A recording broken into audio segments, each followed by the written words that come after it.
Sir SSLC 7ನೇ ಸ್ಥಾನಕ್ಕೆ ಮೈಸೂರು ಬಂದಿದೆ. 19 ತಾವು ಟಾಸ್ಕ್ ಕೊಟ್ಟಿದ್ರಿ 5 ಒಳಗಡೆ ಬರಬೇಕು ಅಂತ. 7ನೇ ಸ್ಥಾನಕ್ಕೆ ಮೈಸೂರು. ಇಲ್ಲ, ಅದಕ್ಕೆ ನಾನು 5 ಒಳಗಡೆ ಬರಬೇಕು ಅಂತ ಹೇಳಿದ್ವಿ. ನೆಕ್ಸ್ಟು ಮೇಲಕ್ಕೆ ಬರಲಿಕ್ಕೆ ಪ್ರಯತ್ನ ಮಾಡಬೇಕು. ಹತ್ರ ಬಂದಿದ್ದಾರೆ.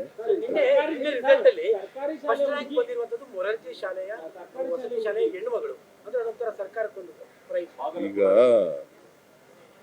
ಮೊರಾರ್ಜಿ ಶಾಲೆಯಲ್ಲಿ ಮಾಡಿರೋ ಉದ್ದೇಶನ ಗ್ರಾಮೀಣ ಪ್ರದೇಶದ ಮಕ್ಕಳು ಅವ್ರಿಗೂ ಕೂಡ ಕ್ವಾಲಿಟಿ ಎಜುಕೇಶನ್ ಸಿಗಬೇಕು. ಹಾಗಾಗಿ ಮೊರಾರ್ಜಿ ಶಾಲೆಗಳನ್ನು ಮಾಡೋದೇ ಅದೇ ಉದ್ದೇಶ. ನಾನು 94ನಲ್ಲಿ ಫೈನಾನ್ಸ್ ಮಿನಿಸ್ಟರ್ ಆಗಿರುವಾಗ DSSನವರು ಹೇಳ್ತಿದ್ರು ವಸತಿ ಶಾಲೆ ಬೇಕು ಅಂತ ಹೇಳ್ತಾರೆ.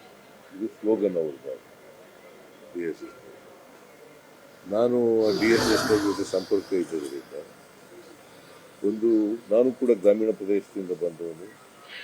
ಗ್ರಾಮೀಣ ಪ್ರದೇಶದ ಮಕ್ಕಳಿಗೆ ಗುಣಮಟ್ಟದ ಶಿಕ್ಷಣ ಸಿಗಬೇಕು ಅನ್ನೋ ಕಾರಣಕ್ಕೋಸ್ಕರ ದಲಿತರಿಗೆ, ಹಿಂದುಳಿದವರಿಗೆ, ಅಲ್ಪಸಂಖ್ಯಾತರಿಗೆ, ರೈತರ ಮಕ್ಕಳಿಗೆ ಇವೆಲ್ಲ ಸಿಗಬೇಕು ಅನ್ನೋ ಕಾರಣಕ್ಕೋಸ್ಕರ ಮೊರಾರ್ಜಿ ಶಾಲೆಗಳನ್ನು ತೆಗೆದು ಇವತ್ತು ಹೆಚ್ಚು ಕಡಿಮೆ ಪ್ರತಿ ಹೋಬಳಿಗೆ ಒಂದೊಂದು ಸ್ಕೂಲ್ ಶಾಲೆಗಳು.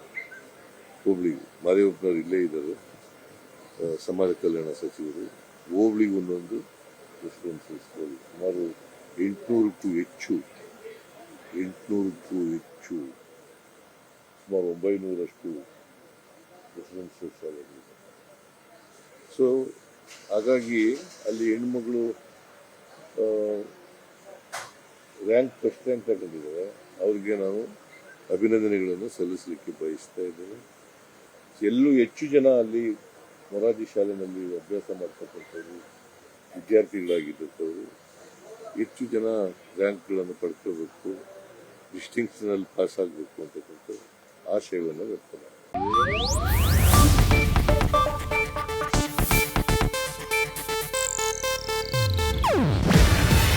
ಇದು ಏಷ್ಯಾನೆಟ್ ನ್ಯೂಸ್ ನೆಟ್ವರ್ಕ್ ಪ್ರಸ್ತುತಿ. ನೀವು ನೋಡ್ತಿದ್ದೀರಾ ಏಷ್ಯಾನೆಟ್ ಸುವರ್ಣ ನ್ಯೂಸ್.